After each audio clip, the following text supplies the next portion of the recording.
ভাৰতবৰ্ষ এখন সাৰ্বভৌম সমাজবাদী নিৰপেক্ষ গণতান্ত্ৰিক গণৰাজ্য হিচাপে প্ৰতিষ্ঠা কৰিম বুলি দৃঢ় সংকল্প কৰি আৰু ভাৰতবৰ্ষৰ সকলো লোককে সামাজিক অৰ্থনৈতিক আৰু ৰাজনৈতিক ন্যায় চিন্তা প্ৰকাশ বিশ্বাস ধৰ্ম আৰু উপাসনাৰ স্বাধীনতা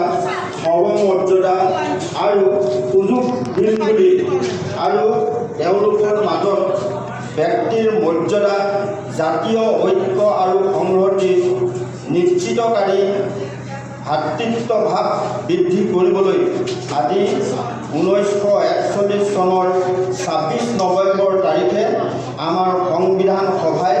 গ্ৰহণ কৰা আৰু লিপিবদ্ধ কৰা এই সংবিধানখন আমি নিজকে অৰ্পণ কৰিলোঁ। এয়াই আছিল সংবিধানৰ প্ৰস্তাৱনা।